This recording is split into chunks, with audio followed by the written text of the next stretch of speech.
My name is Dana Goldberg. I'm the Chief Creative Officer for Skydance Media, and I have been with the company for all 10 years since we've been created.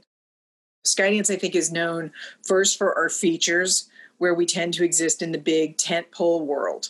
You know, we make the Mission Impossible movies and Jack Reacher movies, and most recently the Old Guard for Netflix. We also did Six Underground for Netflix. World War Z. We have a first look relationship with Paramount, and we make a lot of our theatrical films with them.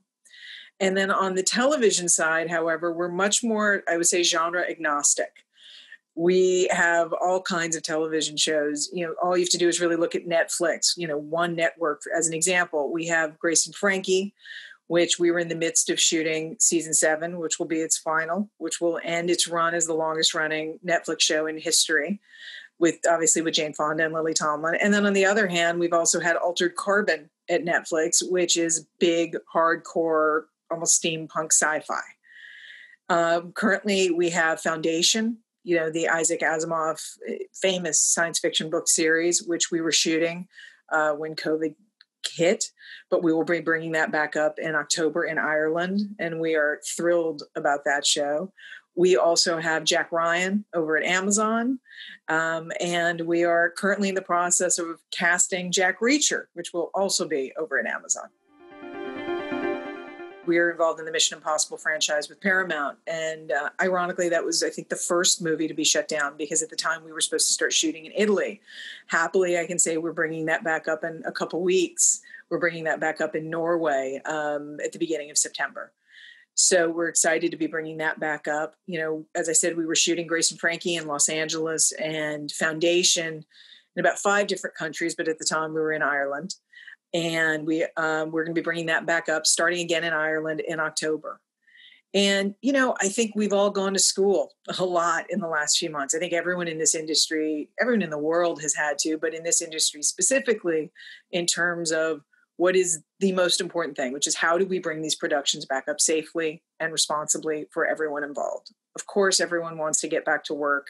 We've all been home for a very long time, but there's no doing that until it's done, as I said, safely and responsibly for everyone involved. And thankfully, you know, all the guilds, all the studios, you know, we've all spent the last many months working through what the protocols will be so that people can go back to work safely. In television, we're genre agnostic. We love smaller home-based shows like A Grace and Frankie, but we also love our world-building shows like Foundation. For example, we have another project over at Amazon called Seven Eves that will also be another giant world-building show. And we're never going to stop making those. But yes, you have to adjust now how you're making them. Will you throw 1,000 extras together for a crowd scene? No. You know, that's not going to happen for a while. So will you be spending a little more on CG to accommodate that? Absolutely, you will. But in terms of the production process, it's, you know, we've all been making TV shows and movies the same way for a very long time. And now we're all going to have to learn a new way where, you know, the easiest way to describe some of it is that, you know, people are in different categories in terms of who they interact with. That way, if you have someone who tests positive, you're not shutting down an entire show. You're shutting down sort of the pod of people that they were involved with. And incredibly strict health guidelines, safety guidelines, and we will follow those in every country we're in. Specifically, we have a movie that's going to go up right now. We're scheduled to go up in Vancouver in November, and we are planning on quarantining everyone for 2 weeks as appropriate.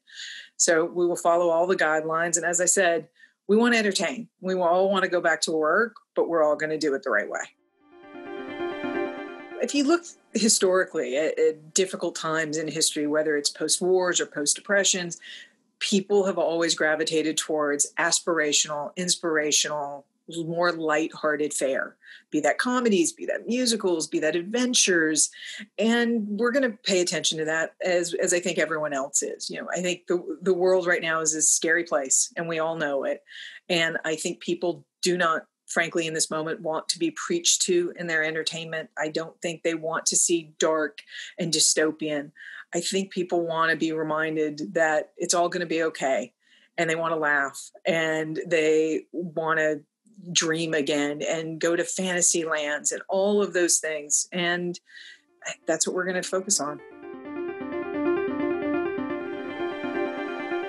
All the broadcast networks have to figure out how to compete with the streamers, and they are, which is expanding the types of shows that they're willing to make, how many they're willing to make, so that people aren't necessarily, slaves to a 22 to 24 episode season if they want to do a comedy on broadcast. But I think it's always going to be about the content. At Skydance, we have a saying, whether we're talking about our animation division, our television division, our features, or even, our interactive gaming division, it all starts with story. If you put a good story in front of people that makes them think, makes them laugh, makes them cry, entertains them, they're going to find it. But the bar has been raised for everybody. The competition is fierce with all the streamers that are figuring out their way in this world. Obviously, Netflix led the charge on that. And look, we're thrilled. We love working with Netflix. Grace and Frankie was their first original half-hour comedy. As I said, we'll be thrilled that it will end as their longest-running show. And on the feature side, we happily have 2 of their top 6 films with Six Underground and recently The Old Guard. So we're thrilled with Netflix and all of their streaming brethren. So again, I think the competition will be as fierce as it's ever been, and frankly, more fierce than it's been. But it's still going to come down to content, and it's still going to come down to the story. Who's telling stories and how we're telling those stories.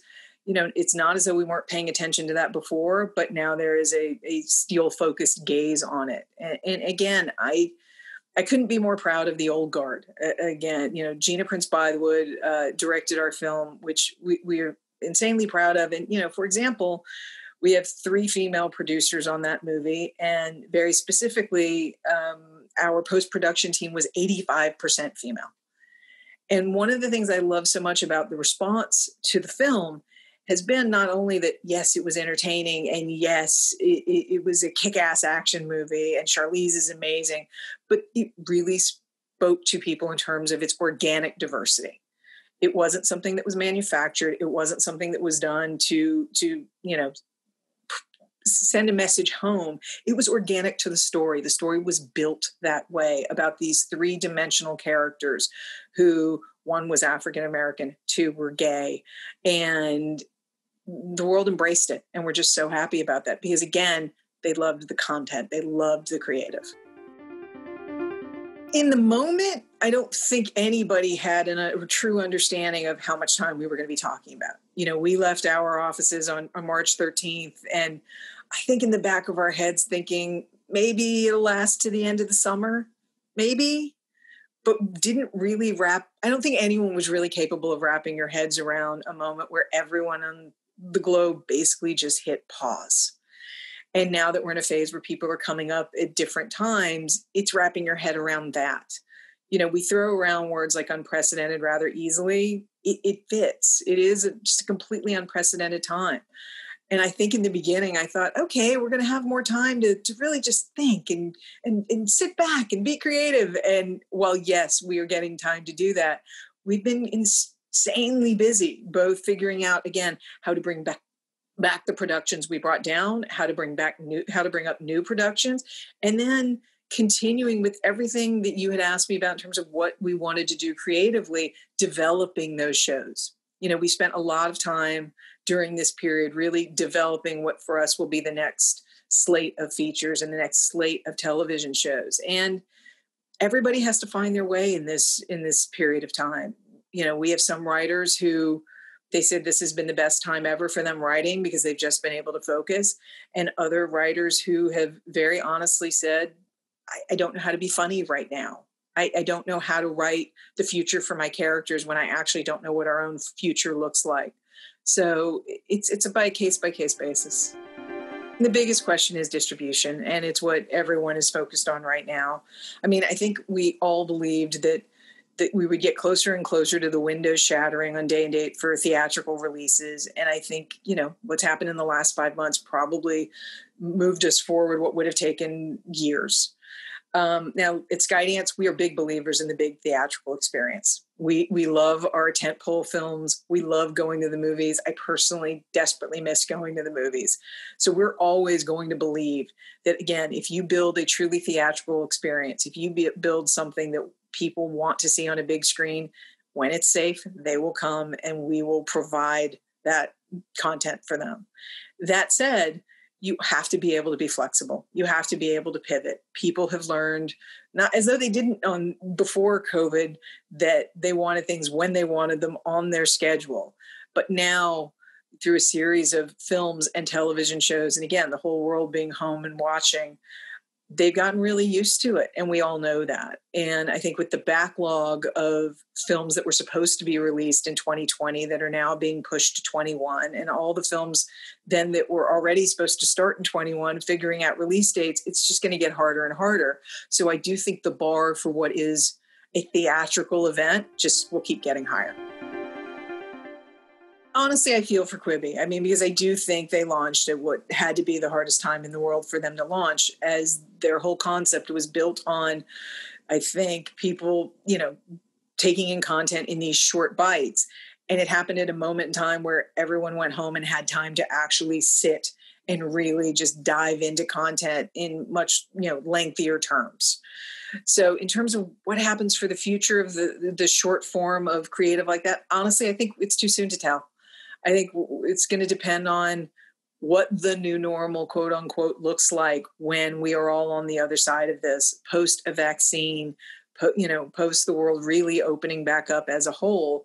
I think, we're going to learn a lot then. And in the meantime, I think the focus has to be for everyone to make the best creative. And again, at Skydance, our motto is we will then figure out the best distribution system. If we think for financial reasons, for creative reasons, it serves a film best to go theatrical, we will do that. If we feel it serves the creative best to go streaming, we will do that. Both Six Underground and Old Guard are movies. It's not as though we didn't believe they could be theatrical experiences. Both of them obviously could be, but for different reasons. Six Underground was a very expensive Michael Bay, Ryan Reynolds, R-rated original concept. We could go to Netflix where they would wholly embrace the creative, wholly embrace the budget, and the rating, which in the case of that movie, we really did feel was important because that the tone of that movie is what we felt differentiated it from other sort of spy country hopping movies a la Mission Impossible. And then with Old Guard, same thing. It was also R-rated in that budget range that is difficult for theatrical, which is around a $70 million budget. Because at that budget range, you're competing with $200 million productions and trying to figure out a way to break through the noise. So that mid-range genre of film, mid-range in terms of budget, it's harder and harder theatrically. That doesn't mean it can't work. That doesn't mean there won't be exceptions to the rule. But what it means, and what I'm proud of our company for doing, is you have to be flexible. You have to be able to pivot for what is best for that specific piece of content. There is no cookie cutter approach to this anymore. In terms of our future development, we're sitting on a few movies that we love that we just wish the world could see. One of those being Gun Maverick, which is finished but will now be released July 4th of next year.